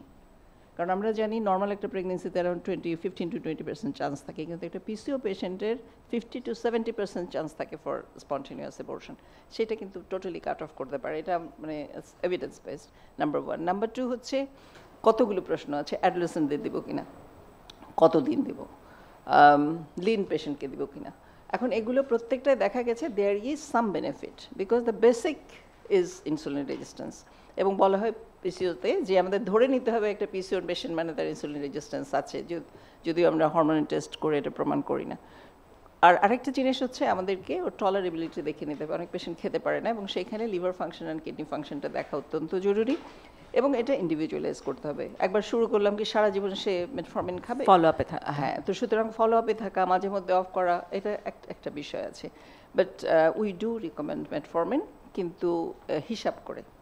আমি একটু অধ্যাপক ফারহানা দাওয়ান ম্যাডাম আপনার বক্তব্য নেব। আপনি যে কথাটি বলছিলেন, শুনছিলেন যে অ্যাওয়ারনেসের জায়গাটি আমাদের প্রয়োজন আছে। ওজিএসবি মহিলাদের জন্য কাজ করে থাকেন এবং ওজিএসবি 3000 আমাদের মেম্বার আছেন এবং ওনারা 19টার বেশি ব্রাঞ্চে সারা দেশে ছড়িয়ে আছেন। সেখান থেকে আমরা কাজগুলো করে থাকি এবং আমাদের এই যে কাজগুলো আমরা করি, তাহলে এখন বোঝা যাচ্ছে যে সচেতনতার জন্য যদি আমরা কাজ করি সেটা আমাদেরকে এগিয়ে নিয়ে যেতে হবে। আমরা এটা শহরে গ্রামে করতে পারি। কিভাবে করতে পারি? আমরা কিছু স্কুল হেলথ প্রোগ্রাম নিতে পারি শহরে, কিছু কলেজে আমরা প্রোগ্রাম নিতে পারি যেখানে আমরা এই কথাগুলো যেগুলো আমরা আলোচনা করেছি খুব সহজ ভাষায় আমরা তাদেরকে বুঝাবো এবং বলবো। আর তাছাড়া গ্রামে আমরা জানি যে উঠান বৈঠক হয়, গ্রামে আরও কিছু আলোচনা হয় এবং অবশ্যই আমরা মিডিয়াকে ইনভলভ করে এই কাজটা করতে পারি। আমরা অনেক কিছু করি মিডিয়ার সঙ্গে, যারা আমাদেরকে হেল্প করেন এবং আমাদের সহযোগিতা করেন এসব ব্যাপারে।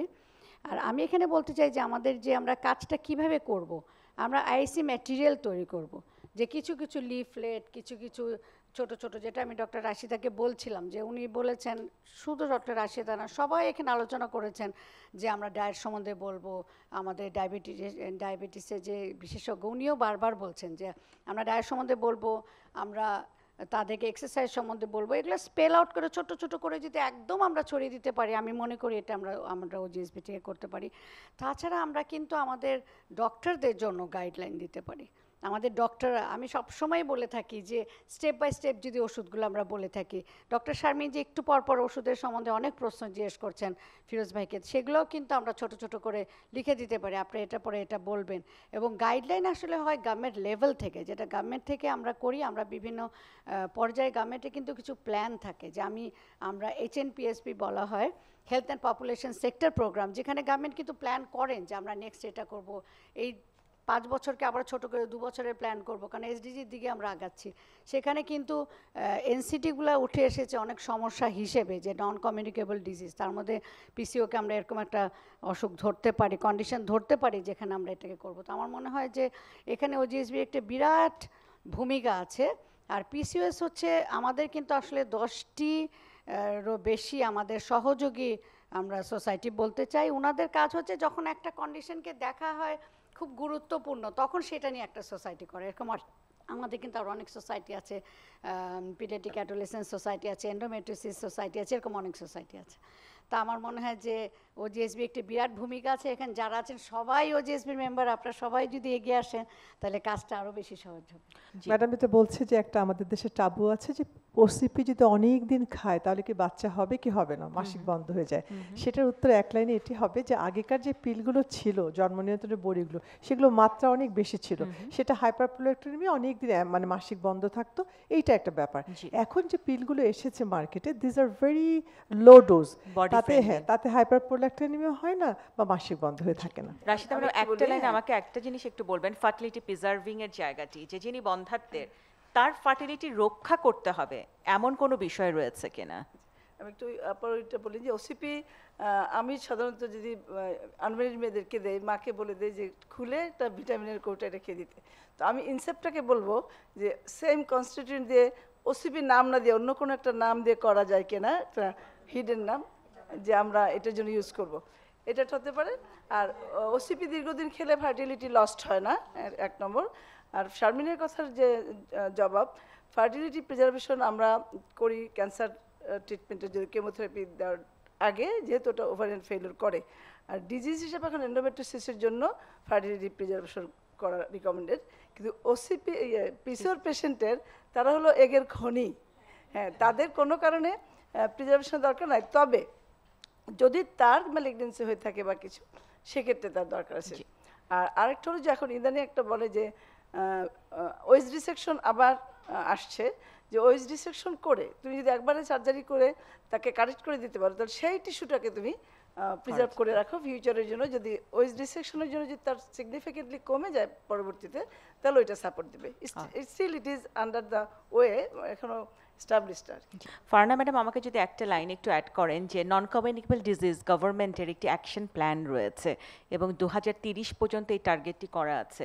ওজিএসবি এবং পিসিও সোসাইটি এরা মিলে যদি আপনারা একটা অ্যাপিল রাখেন সেই নন কমিউনিকেবল ডিজিজের অ্যাকশন প্ল্যান বাংলাদেশে পলিসিস্টিক ওভারিকে ইনক্লুড করা যায় কিনা, এই বিষয়ে আপনার অবশ্যই করা যায়। গভর্নমেন্ট কিন্তু কোনো কিছু বেশিরভাগ ক্ষেত্রেই আমাদের অ্যাসিস্ট্যান্স নিয়েই করেন। গভর্নমেন্ট কিন্তু বলেন ওজিএসবিকে যে আপনারা আমাদেরকে নীতি নির্ধারণ দিবেন, আপনারা আমাদেরকে বলবেন যে আমরা কিভাবে আগাতে পারি, সবসময় আমাদেরকে ওনারা বলেন। তো আমরা ইজিলি ওনাদেরকে খুব সহজে এটা বলতে পারি যে আমরা এই জিনিসটা চাচ্ছি এবং পিসিওসের জন্য স্পেসিফিক গাইডলাইন আমরা তৈরি করতে চাই। আমরা যখন গাইডলাইন, তো আমাদের গাইডলাইনে একটা বুক আছে, 3 বার এটা আপডেটেড হয়েছে। 2012-তে একবার হয়েছে, 2015-তে একবার হয়েছে, 19-এ একবার লাস্ট হয়েছে, যখন লায়লা প্রেসিডেন্ট ছিলেন সেবার লাস্ট হয়েছে। তো ওই সময় কিন্তু আসলে গভর্নমেন্টই আমাদের সঙ্গে সবসময় থাকেন। এর জন্য আমার মনে হয় আমরা যখন আপডেট করব তখন আমরা পিসিও ইনক্লুড করে করতে পারি। আমাদের একটা প্ল্যান আছে এটা আরেকবার আপডেট করার, অনেক নতুন নতুন অসুখ ডিজিজ ইনক্লুড করতে হবে, স্পেশালি গাইনে। আমাদের কিন্তু গাইডলাইনগুলো আমাদের গাইনের কোনো ডিজিজগুলো আসেনি, এর জন্য আমরা 2030 যেহেতু টার্গেট, যদি এর মধ্যে আমরা করতে পারি এটি নিশ্চয়ই খুব ভালো হবে। জি, একটু অ্যাড করি আপার সাথে যে আমাদের পিসিওটা আমরা শুধু ভাবছি অ্যাডোলেসেন্ট অ্যান্ড শুধু রিপ্রোডাক্টিভ এজ, এটা কিন্তু আসলে বলা হয় উম টু টুম, মানে গর্ভধারণ থেকে শুরু করে একদম কবর পর্যন্ত। বিকজ মেটাবলিক সিনড্রোম বলে এখন পিসিওকে বেশি আখ্যায়িত করা হয়, যে তার গাইনোকোলজিক্যাল সমস্যার চেয়ে তার বাকি যেই সমস্যাগুলো important, insulin resistant, diabetes, cardiac ইভেন্টসগুলো যেগুলো হয়, সেগুলো কিন্তু আমাদের হেলথ সেক্টরে বার্ডেন। এটা আমাদের সরকারি হাসপাতালে সরকারের জন্য একটা বার্ডেন হয়ে যায়। সেই জন্য আমাদের প্রথম থেকে ব্যাপারগুলো নিতে হবে যে আগামী 30-40 বছর পরে আমাদের দেশের অবস্থান কোথায় যাবে এই পিসিও পেশেন্টগুলো যখন মেনোপজে চলে যাবে বা মেটাবলিক সিনড্রোম নিয়ে। অবশ্যই আমি অধ্যাপক সালেহা বেগম চৌধুরী ম্যাডামের কাছে যেতে চাই। ডায়াবেটিস এবং পিসিওস দুটাই আসলে হরমোনাল ডিসঅর্ডার অথবা হরমোনাল ইমব্যালেন্স হয়, এবং এটাতে মেটাবলিক ডিসঅর্ডার আমরা বলি দুটোকেই। তো আমি সাধারণ দর্শকের জন্য বলবো, মেটাবলিজমটা আসলে মেটাবলিক ডিসঅর্ডারটা একটু কঠিন শব্দ, কিন্তু আসলে খুব একটা কঠিন না।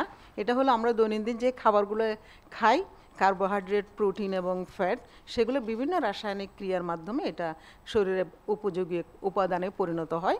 বিশেষ করে আমাদের কার্বোহাইড্রেট থেকে আমরা যে গ্লুকোজ পাই, সেই গ্লুকোজটা আসলে আমাদের এনার্জি হিসেবে ব্যবহৃত হয় শরীরে, এবং এতে আমরা কর্মক্ষম থাকি, সচল থাকি, আমাদের ব্রেন সুস্থ থাকে। তো সুতরাং পিসিওসের একটা বড় সমস্যা আমরা এতক্ষণ জানি ইনসুলিন রেজিস্ট্যান্স।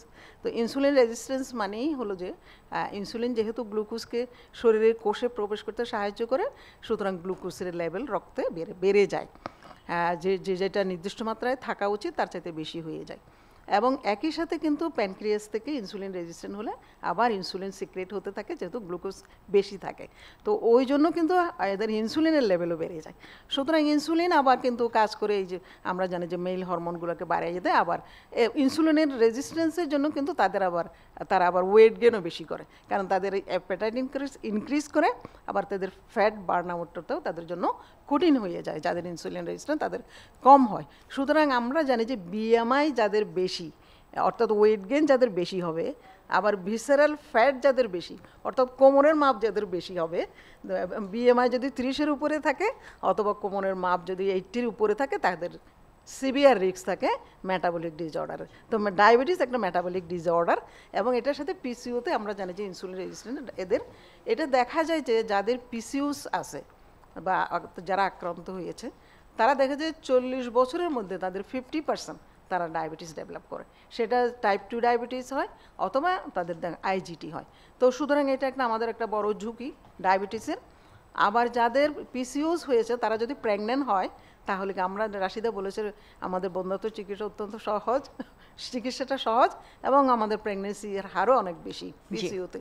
কিন্তু প্রেগনেন্সি হওয়ার পর তাদের আরেকটা রিস্ক থাকে যে তারা জিডিএম ডেভেলপ করবে। তো জিডিএম ডেভেলপ করার ঝুঁকি যেহেতু থাকে, এইসব পেশেন্ট আমাদের কাছে আসলে যখন প্রেগনেন্ট হবে তখন ওই বুকিং ভিজিট আমাদেরকে ডায়াবেটিক্স স্ক্রিনিং করতে হবে, এবং যদি আমরা ফার্স্ট ভিজিটে যদি এটা নেগেটিভও আসে যদি দেখা যায় তাহলেও আমাদের কিন্তু 28 উইকসও করতে হবে, 36 উইকসও করতে হবে। আর যাদের জিডিএম অলরেডি ডেভেলপ হয়ে গেছে, এবং যেহেতু আমরা জানি যে 50% ডায়াবেটিস ডেভেলপ হয়ে যায়, এরা কিন্তু পিসিওএস পেশেন্ট কিন্তু প্রেগনেন্সি হওয়ার আগেও ডায়াবেটিস ডেভেলপ করতে পারে। সুতরাং তাদেরকে প্রি প্রেগনেন্সি একটা টেস্ট করতে হবে, ডায়াবেটিস স্ক্রিনিং করতে হবে, কাউন্সেলিং করতে হবে, চিকিৎসা দিতে হবে প্রয়োজনে। এবং যখন তারা আবার দেখা যায় যাদের জিডিএম হবে এই পিসিওএস পেশেন্টের, তাদের দেখা যায় যে আবার ডায়াবেটিস হওয়ার সম্ভাবনা আরও বেড়ে যাবে। তো সুতরাং এই জায়গাটাকেও আমাদের খেয়াল করতে হবে। আর যেহেতু আমরা মনে করি যে এখন আমরা কি তাহলে আমাদের জন্য সবচেয়ে বেশি ইম্পর্টেন্ট, এতক্ষণের আলোচনা আমরা বুঝেছি অ্যাওয়ারনেস, আমরা জানি যে ওয়েট গেইন, তারপর আমরা ফিজিক্যাল এক্সারসাইজের কথা, লাইফস্টাইল চেঞ্জের কথা বলি, এই কথাগুলো আসলে আমরা জানি যে এই প্রতিরোধটাই আমরা প্রিভেন্টিভ মেডিসিনটাকে অবশ্যই গুরুত্ব দিব, এবং সেটা আমরা জেনেছি একদম ব্রেস্ট ফিডিং থেকে শুরু করে, ব্রেস্ট ফিডিং গুরুত্ব থেকে শুরু করে আমরা অ্যাডোলেসেন্ট পর্যন্ত সবসময় গুরুত্ব দিব। আমি ডাক্তার জেসমিন মঞ্জুর আপনার কাছে যেতে চাই। এই যে বারবার করে এসছে একনি, তারপরে hirsutism, pigmentation, thing is that এগুলো তো visual organ, so we can see it. Actually এগুলো সাইন অফ পিসিওস অলসো। তো এই পেশেন্টগুলো কিন্তু সবার আগে ডার্মাটোলজিস্টের কাছে আসে, এবং dermatologist is the first person to see that this is something going on. We are not only seeing acne, we are not only seeing hirsutism, we are not only seeing that hair loss, but we are seeing PCOS behind it. So this is a very important, আমরা যখন এগুলো যখন patient আসে তখন ওরকম কোশ্চেনিয়ারগুলো ওইভাবে করে যে পিরিয়ডটা কীরকম, তারপরে তাদের সাথে কাউন্সেলিংয়ে বসি যে this is not only acne problem, it is behind that you have some other problem, hormonal problem we have. So আমরা যদি শুধু একনি ট্রিটমেন্ট দিই, it will not work actually, but it will work, but again it will come back. কারণ আমরা জানি যে এটার কারণ হচ্ছে আসলে hormonal imbalance, PCOS, irregular menstruation. তো ওই পেশেন্টগুলোকে শুধু একনি ট্রিটমেন্ট না, আমরা আন্ডারলাইং কজটা ট্রিটমেন্ট করি, এবং ওই পেশেন্টগুলোকে কাউন্সেলিং করাই, অনেক কাউন্সেলিং করাতে হয়। এটার লাইফস্টাইল প্রবলেম অলসো। সো আমরা শুধু একনি ট্রিটমেন্ট দিলে হবে না, হার্সিটিজমের জন্য লেজার করা, অ্যান্টি অ্যান্ড্রোজেন দেওয়া। আর তাদের অনেকের হেয়ার লস থাকে, এবং সেটাকে ফিমেল প্যাটার্ন বলা হচ্ছে, ছেলে যেরকম টাক পড়ে এরকম মেয়েদের মাথায়ও টাক পড়ে।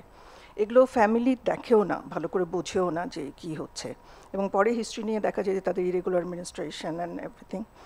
তো তখন ওদেরকে কাউন্সেলিং করতে হয় যে this is from PCOS, we have to treat your acne as well as PCOS, otherwise it will not go. যে প্রেগন্যান্সিতে যে এক্সারসাইজের কথা বলা হয় সেখানে ব্যাপারটা হচ্ছে যে তার বেসলাইন কি।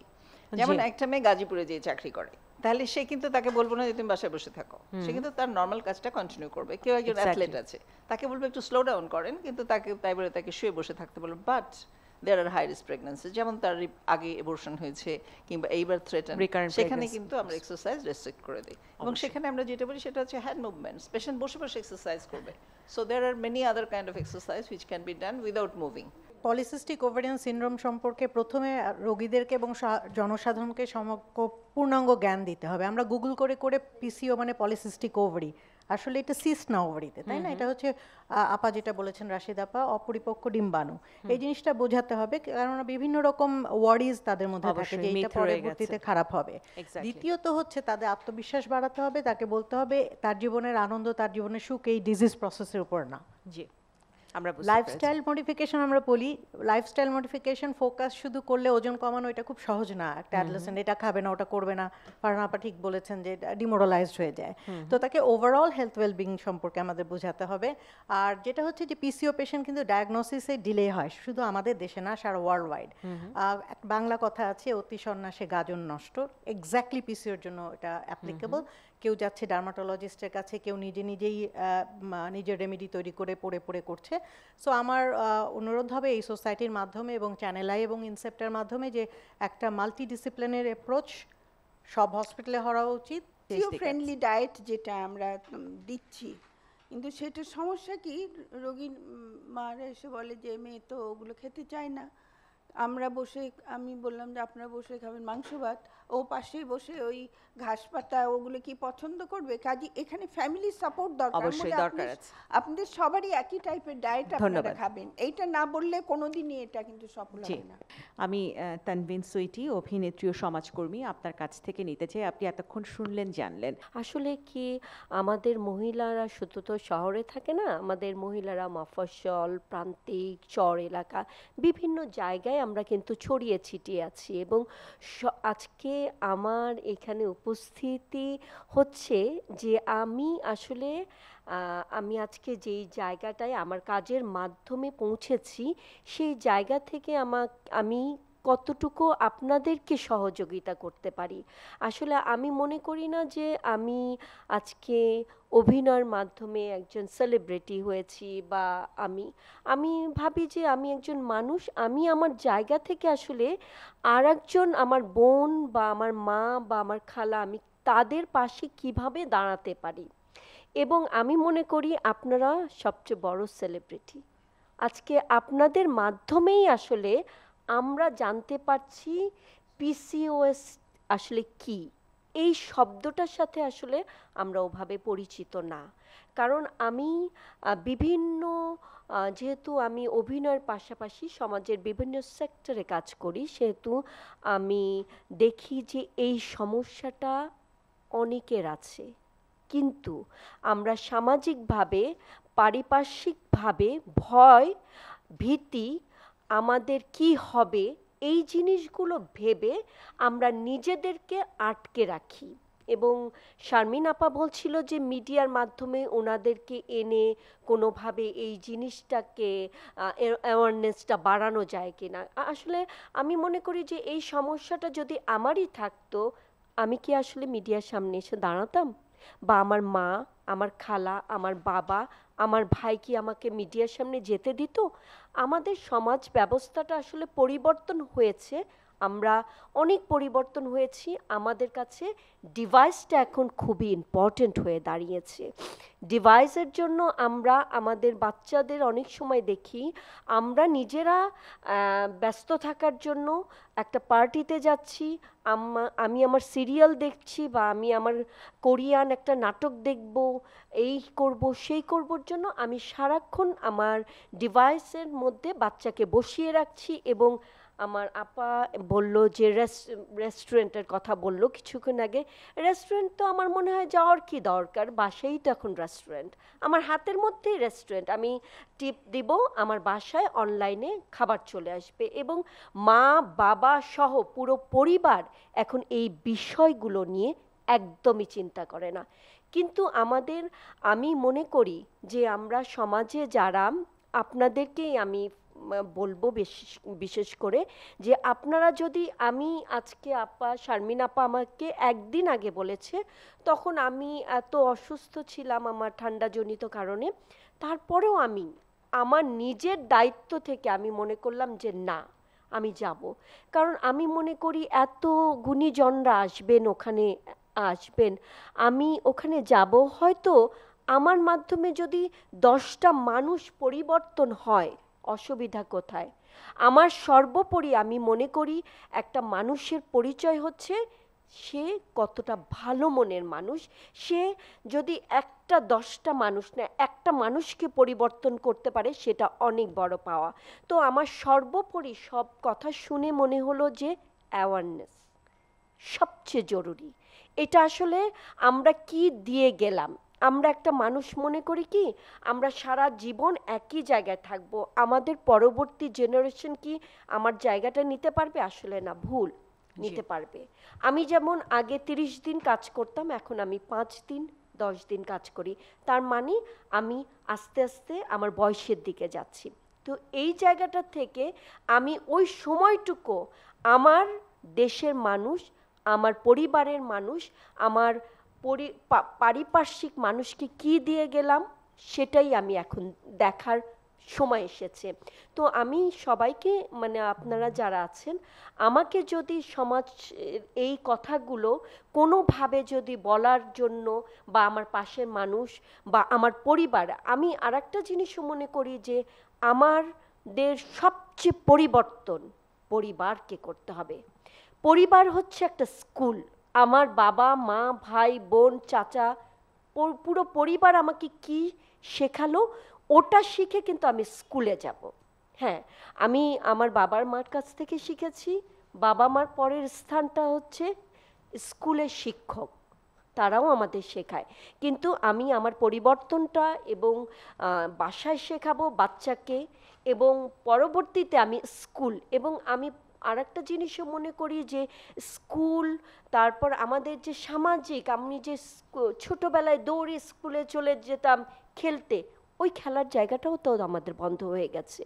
আমরা আসলে বাচ্চাদের কি দিচ্ছি, কি করছি, এই জায়গাগুলো আমাদের ফোকাস করতে হবে। এতে করে যদি আমাদের সরকারি কোনো পরামর্শর দরকার বা ওনাদের যদি আমাদের সহযোগিতা লাগে স্কুলে বা পারিপার্শ্বিক যেই পরিবর্তনগুলো, ওই জায়গাগুলো আমরা দেখতে পারি। এবং আমি মনে করি যে আমাদের অ্যাওয়ারনেস বাড়ানো উচিত পরিবারের মধ্যে। হয়তো আমরা শহরের কিছু মানুষ এই ব্যাপারে জানছি, কিন্তু প্রান্তিক অঞ্চলে মানুষ জানছে না। হয়তো তার অবাঞ্ছিত যে লোমগুলো আছে সেগুলো নিয়ে সে ঘরের মধ্যে চুপ করে বসে আছে, দিনের পর দিন তার চোখের পানি পড়ছে, সে মনে করছে আমি কার সামনে যাব, কি করব। এই যে মানুষের মধ্যে বিষণ্ণতা, এবং আমি মনে করি সব রোগের উপরে যে রোগটা সেটা হচ্ছে বিষণ্ণতা। এই বিষণ্ণতা মানুষকে একদমই ধ্বংস করে দেয়। তো আমি মনে করি যে আমাদের এই পরিবর্তন অ্যাওয়ারনেসের মাধ্যমেই আনা উচিত। এবং আপনাদের যদি মনে হয় যে আমি সামান্যতম আপনাদের সাথে কাজ করতে পারবো, আমি একদমই আপনাদের যে কোনো সময় সহযোগিতা করতে পারি। এবং আজকের এই অনুষ্ঠান যারা আয়োজন করেছে তাদের ধন্যবাদ, এবং আমি চ্যানেল আইকে অনেক ধন্যবাদ দেব যে এই অনুষ্ঠানের মাধ্যমে যেন সবাই কিছু মানুষ হলেও যেন জানতে পারে, একজন দুজন করেই সমস্ত মানুষ জানবে। অধ্যাপক নুসরাত মাহমুদ, আপনার কাছে আপনি আয়োজনটির কথা শুনলেন, ভালো থাকার যে জায়গাটি and living happy with PCOS, কোনো উপায় কি আছে? প্রথমে আমাদের সামাজিক এবং পারিবারিকভাবে সচেতনতা করতে হবে যে বডি শেমিং করা যাবে না, এটা একটা অপরাধ। আমরা আমাদের দেশে বা আমাদের সমাজে বাঙালিরা আমরা প্রথমে কাউকে দেখলেই বলি তুমি মোটা হয়ে গেছো, তুমি কালো হয়ে গেছো। তার শারীরিক গঠন যে তার মানসিক গঠনে, মানসিক বিকাশে কতটা হ্যাম্পার করে, সেই জায়গাটা তাকে যাতে অপমান না করা যায় সেজন্য আমাদের পরিবার থেকেই এখন থেকে চেঞ্জ করতে হবে। প্রথমেই তাকে অভিবাদন দিতে হবে এবং সুন্দর কথা বলে শুরু করতে হবে। So body shaming is a crime. অনেক ধন্যবাদ আপনাকে। আমরা শেষ করব অধ্যাপক জিনাতুরা নাসরিন, আপনি দীর্ঘদিন মেনোপজ নিয়ে কাজ করছেন। এই পিসিওএস কিন্তু একেবারেই কিশোর, তারপরে তরুণী, তারপর তার যৌবন, প্রেগনেন্সি, মেনোপজকেও এটি কিন্তু অ্যাফেক্ট করে। দেখা গেছে যে যাদের পিসিওএস রয়েছে তাদের মেনোপজ কিন্তু 2 বছর পরে হচ্ছে, সুতরাং অনেকগুলো সাফারিংস রয়েছে। আর যেটি আরেকটি কথা যে পিসিওএসের যে সিমটমগুলো ওগুলো মেনোপজে একই রকম হয়, যেমন পেটটা মোটা হয়ে গেছে, ওজনটা বেড়ে গেছে, হালকা হালকা চুল গজাচ্ছে, একটু কালচে কালচে ভাব হয়ে যাচ্ছে। সুতরাং মেনোপজ আর পিসিওএস দুটো আলাদা করা খুব কঠিন, কিন্তু আমাদের করতে হবে, আমাদের ডায়াগনোসিস করতে হবে, কেননা ইনসুলিন রেজিস্ট্যান্ট যেটি PCOS এর মূল মন্ত্র, তেমনি মেনোপজও সেটি হচ্ছে। তো আমরা যদি ইনসুলিনকে রেজিস্ট্যান্ট করতে পারি, তাহলে মেনোপজে যে অনেকগুলো কমপ্লিকেশন আমরা আলোচনায় উঠে এসেছে আজকে আলাপচারিতায়, সেগুলোকে প্রিভেন্ট করতে পারবো। অনেক ধন্যবাদ। আমি এক লাইন করে পিসিও রোগীদের জন্য আপনাদের সচেতনতার কথা নিতে চাই। যেহেতু এটা প্রত্যেকটা বয়সকে এফেক্ট করছে, সেজন্য এটা একটা সামাজিক মুভমেন্ট হওয়া উচিত। অধ্যাপক গুলশান আরা। পিসিওসকে ভয় পাবেন না, বরং একে জয় করুন। অধ্যাপক ফিরোজ আমিন। ওজন কমান, you will get the problem solve. ভালো থাকুন। অধ্যাপক নুসরাত মাহমুদ। ভয় পাবেন না, ভয়কে জয় করতে হবে। গুলশান আমার ম্যাডামের সাথে আমিও একমত। অধ্যাপক সামিনা চৌধুরী। প্রত্যেকটা স্কুলে ওজন এবং হাইট মাপার একটা মেশিন থাকা দরকার, যাতে সে বুঝতে পারে যে ওজনটা কতটুকু রাখতে হবে। অধ্যাপক রওশন আরা। পিসিও আসলে এমন একটি অসুখ যাকে জয় করতে হবে, কিন্তু তাদের জন্য আরও কিছু ওয়ার্কশপ করা দরকার। পিসিও একটা কমপ্লিকেটেড ডিজিজ, কিন্তু প্রিভেনশন করা যায় কমপ্লিকেশনগুলি। বডি, মাইন্ড অ্যান্ড সোল, তার জন্য মাইন্ডফুল ট্রেনিংটা ইজ ভেরি ইম্পর্টেন্ট, যেটি পেশেন্টকে শেখাবে যে আমার বডি আমার আছে, এতে একটা আমার টেম্পোরারি একটা জিনিস, এবং তাকে এটি গভীর ডিপ্রেশন থেকে বের করে নিয়ে এসে নতুন আশা জাগাবে। অধ্যাপক রাশিদা বেগম। বাবা মার জন্য বলছি যে আপনারা বাচ্চাদের পরিমিত খাওয়ান এবং নড়ে চড়ে বসান। অধ্যাপক সালেহা বেগম।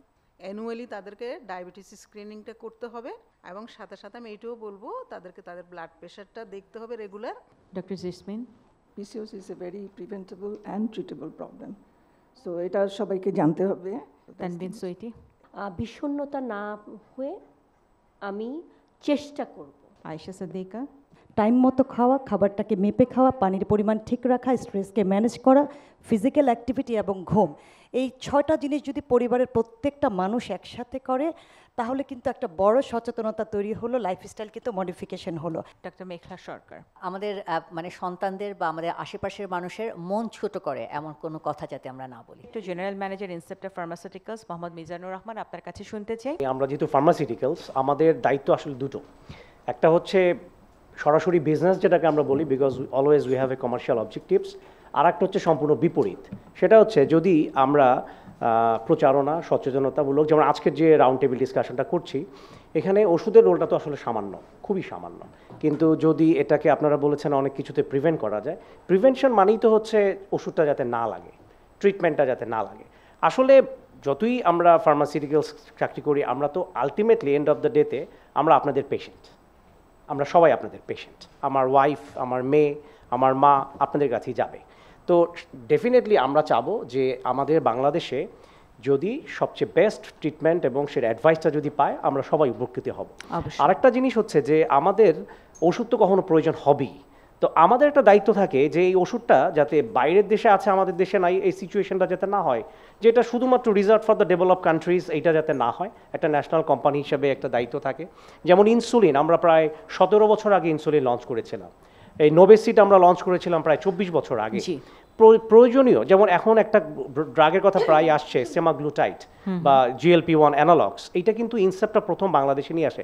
আসলে আমাদের নিজেদের কথা বলছি না, লোকাল কোম্পানি, শুধু ইনসেপ্টটা, প্রত্যেকটা কোম্পানি এখন প্রচণ্ড সিনসিয়ার এবং অনেক অ্যাডভান্স লেভেলে আছে। ফার্মাসিউটিক্যালসে আমেরিকান কোম্পানি আর বাংলাদেশ কোম্পানির মধ্যে only difference, they are the originator, but we can do anything. Medical science এখন আর রকেট সায়েন্স বলে কিছু নাই। এনি বায়োলজিক্যাল প্রোডাক্টস বাংলাদেশের ইনসেপ্টটা না, টপ রেটেড সব কোম্পানি তৈরি করতে পারে। So for our self, for pharmaceuticals company, there is no rocket science. এটা একটা ভালো অ্যাডভান্সমেন্ট আমাদের।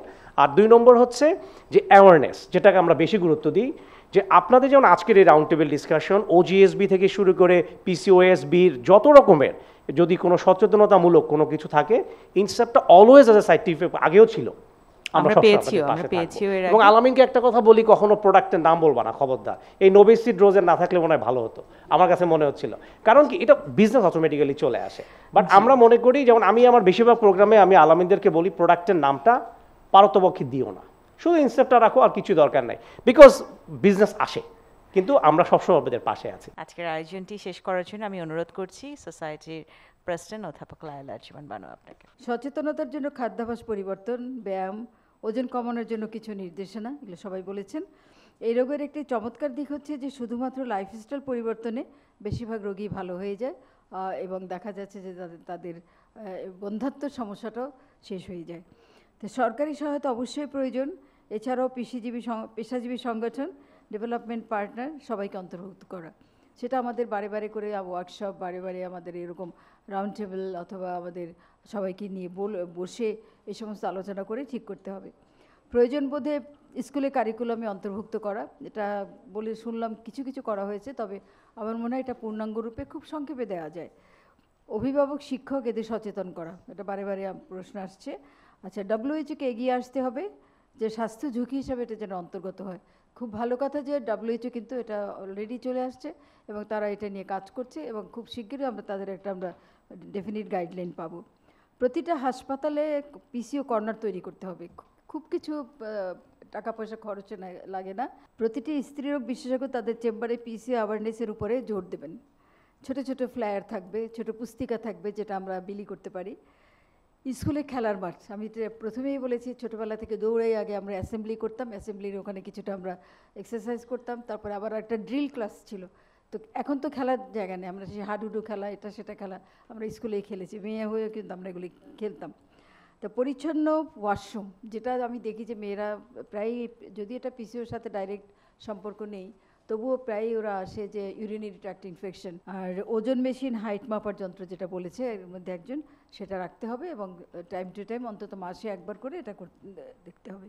ওয়ার্কশপ অবশ্যই করতে হবে, কারণ ওয়ার্কশপে হয় কি যে অনেক কিছু জ্ঞান বিতরণ করার জন্য সুবিধা হয়।